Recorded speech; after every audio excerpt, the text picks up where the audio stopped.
This is Geometry, Section 12.2. This is part of Unit 10. A prism is a polyhedron with two congruent faces. We talked about a prism yesterday. We talked about polyhedron yesterday. Polyhedron is made up of polygons. A prism is going to have two faces that are called the bases, and they lie in parallel lines. The lateral faces of a prism are parallelograms.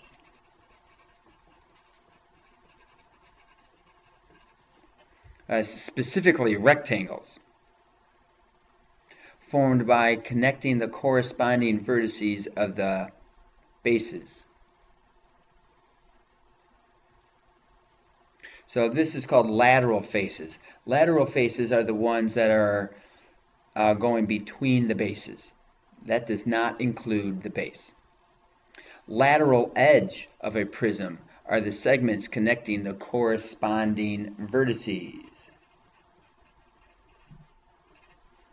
of the bases.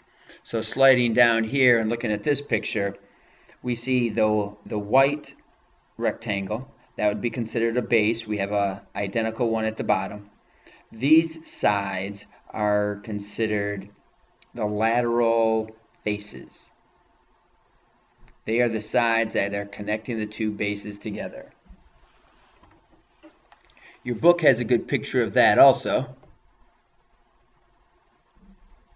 You have the two bases, in this case are hexagons, and you have the lateral faces around the edge. The lateral edge is connecting the vertices together.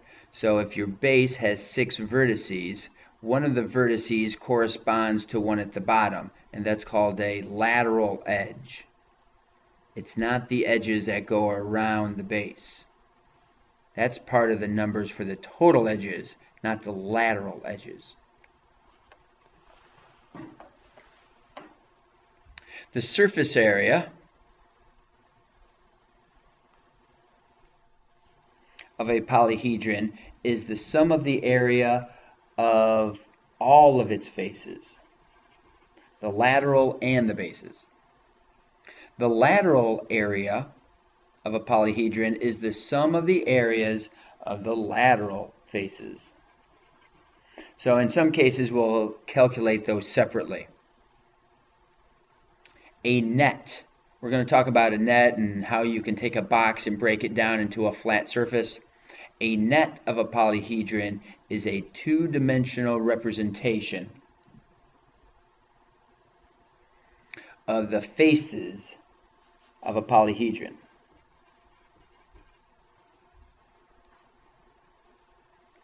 A right prism. We know a prism is like the figure here because it has rectangles for sides.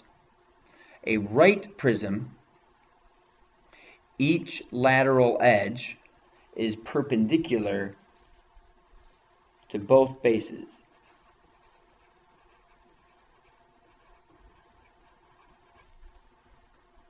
So here we look at the figure, and it's 90 degrees straight up, so that the sides are in fact rectangles. There's a chance, and we'll see this at a later date, where they're actually slanted and the lateral edges are slanted sideways.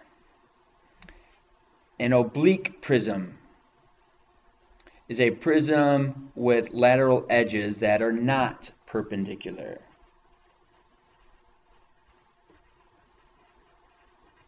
So that would be a situation of something leaning sideways, like the Leaning Tower of Pisa. A cylinder is a solid with two congruent, what are the bases for a cylinder? They're circles, so they are circular bases,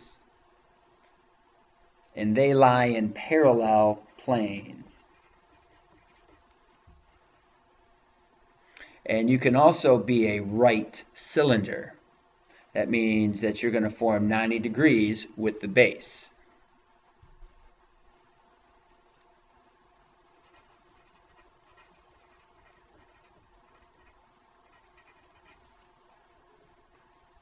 So this prism here, it's a prism again because we have a polygon for the bases and we have the rectangles making up the sides.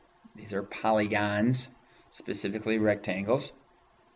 And we can talk about how to find the surface area. We have the surface area of any of the prisms. The prisms will always have two bases, so you need to find the area of each of the base. And then you're going to find the perimeter around the whole shape, and then figure out the actual height. That's one way to calculate it. Some of the easy ways that you might recognize to find the area, the surface area of this figure, we could do 5 times 7 and 6 times 7 and 5 times 7 and 6 times 7, then 5 times 2 and 5 times 2. You break it up into all 6 pieces and you can calculate the surface area really easily. Now what they're talking about is laying this out, so we have a 6 and a 7, and then that would be followed by a 5 and a 7, followed by a 6 and a 7, followed by 5 and 7. It has a base here, and it has another base typically drawn at this end. This is it unfolded. This is called a net. This is your prism unfolded out into all the little separate pieces that make up our prism. This is a two-dimensional representation. So what they're saying is that we figure out the perimeter. 5 plus 6 plus 5 plus 6, that would be that length, times the height would give you the entire rectangle area. And then you also calculate your two areas here. And this would be 7 across this side and 5 across the other. So 5 and 7, so we get 30. So we could calculate out that total surface area. We have 12 plus 10 is 22. 22 times 7.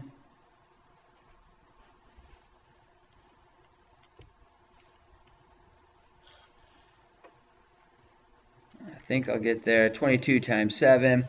We have 154, and then we have our two bases at 30 apiece, so that's our 60. So we get 214. That would be units, or in this case, meters squared. That would be our surface area. That would be one way to do it. Let's go ahead and try it here with this triangular prism.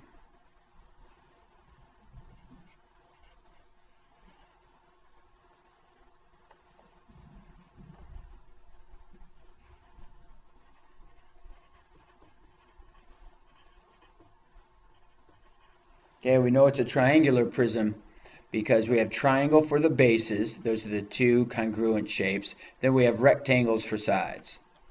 If we broke this apart into a net, we would have a rectangle followed by another rectangle followed by a third rectangle. 6 would be the size of each one of those. 8 would be the height of each edge. And then we would have a triangle off of each end.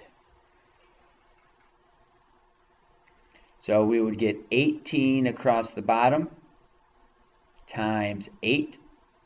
Our formula is 2 times the bases. We haven't calculated that yet. The perimeter times the height. Well, the perimeter is 6 plus 6 plus 6. That's the distance all the way around, which would look like this. 6 plus 6 plus 6 is 18. Times the height, which is the distance between the two bases.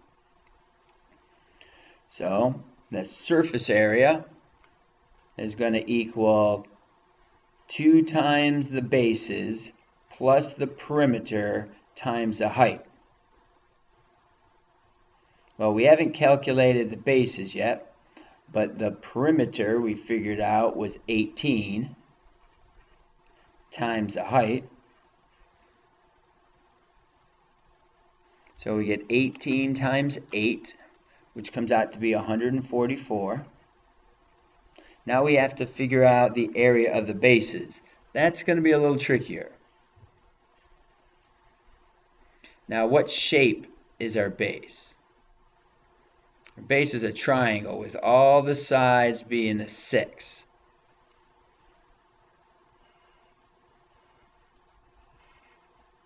So we have 6 on all the sides. So if we need to find the height, we need to come right down through the center.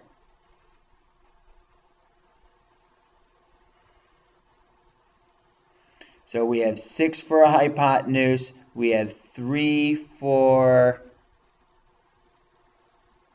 the half of the base.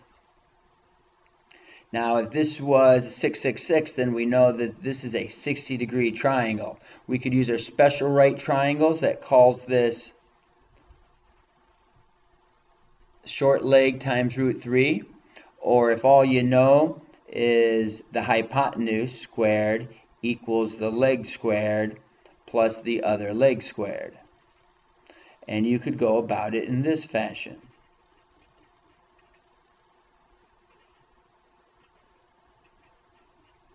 And when you take the square root of 27,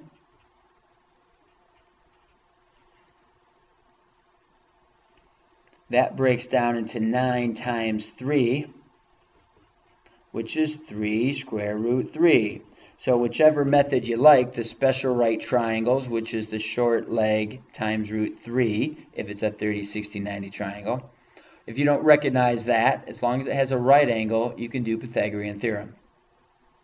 So that's the height here. So how does that help us figure out the area of the triangle? We have 6 across the bottom and 3 root 3 across the top. Remember, the area of a triangle is going to be half of 6 times 3 root 3. That's the area of one of the triangles. So we could call that half of 18 times root 3. So we'll come over here back to our calculation to say 2 times the area of a base. The area of the base is half of 18 times root 3. The 2's cross out, so we have 18 square root of 3.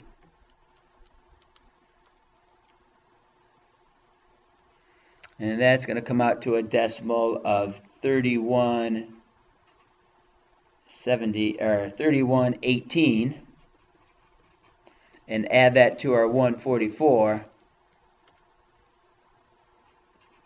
175, 18. That's our total area of the whole surface area of the prism. And these are inches squared. Let's review real quick what we did.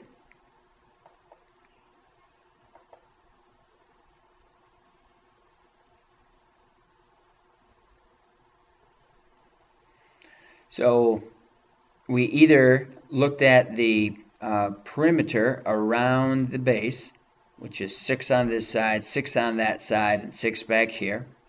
Or I looked at the net, and I noticed it was 6, 6, and 6. the distance up between the bases was 8.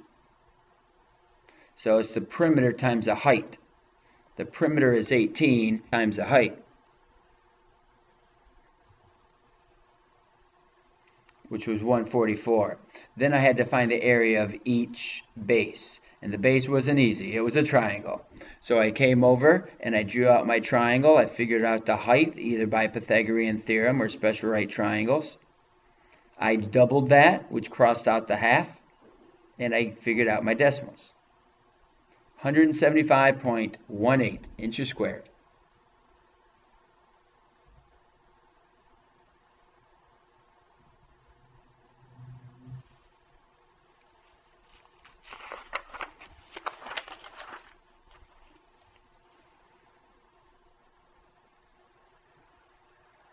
Now we're going to look at the surface area of a rectangular prism with a height of 5, a length of 11, and a width of 4.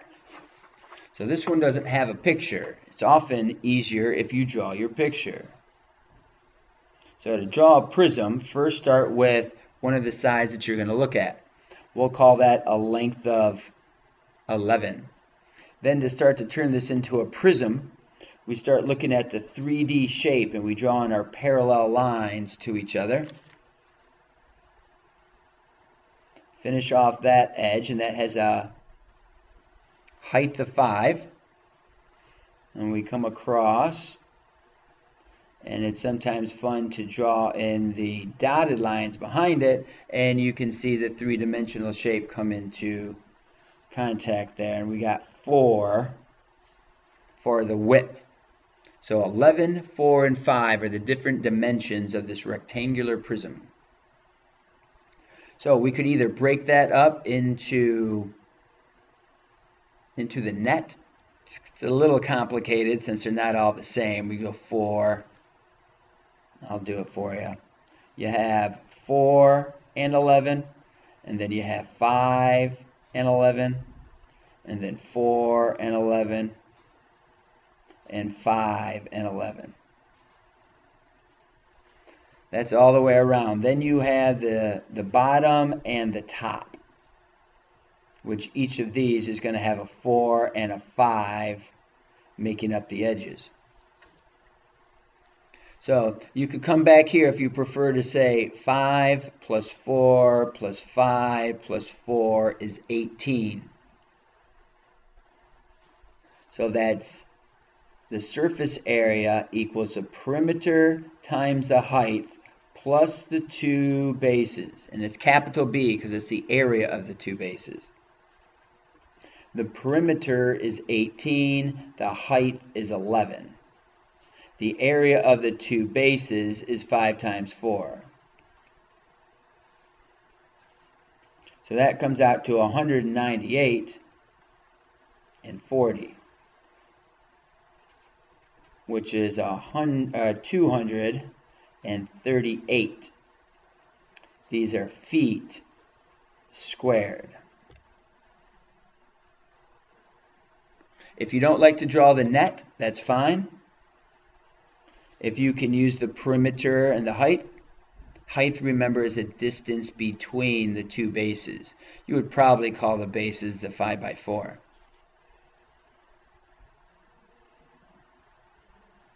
Okay, the surface area of a cylinder.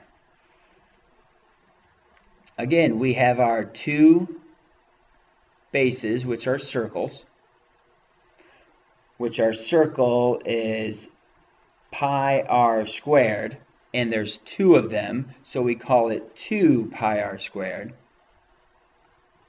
Plus, we need to figure out the area around the soup can. A cylinder is just a soup can. So we can unroll, it's like a paper towel, and you unroll it, or you take that soup can and you lay it flat, and it's really just a rectangle with a circle at this end and a circle at that end. Those are your two bases. So what is the distance all the way around? That is your 2 pi r. That's your circumference. So if you unroll the paper towel, the distance all the way around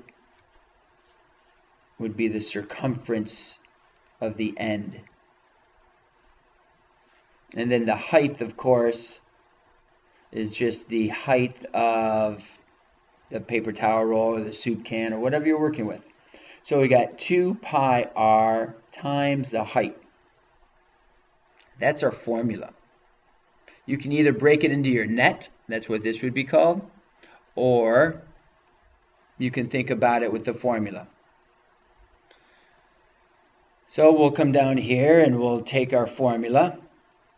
Our surface area is going to be 2 times pi 4 squared plus 2 pi, r is still 4, and the height is 5. So we have 2 pi times 16 plus 2 pi times 20. That's 32 pi plus 40 pi. So we're going to get 72 pi. That's the exact answer. And as a decimal, that's going to come out to 226.19 meters squared. Okay, this is rounded. This would be exact because it has the pi number in it. Last one. What if we're given the actual surface area, but we don't know one of the dimensions?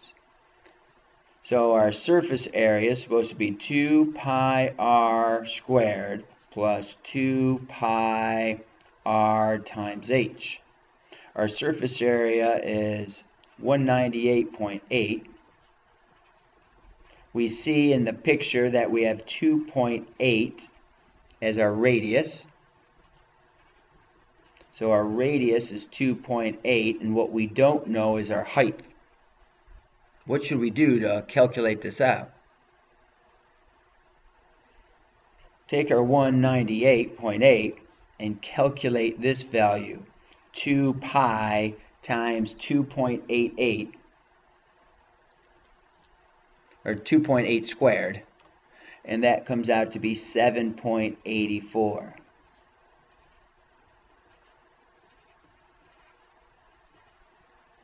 And then we can take this value, we'll take the whole thing together, 2 pi times our 7.8, and we'll get 24.63, and this side comes out to be 17.59, with the h still attached to it. So we subtract our like terms. Notice I did not add these two together. You can't add the 17 onto the 24 because the 17 is added or multiplied with the h. So we get 174.17 equals 17.59 with the h, and divide.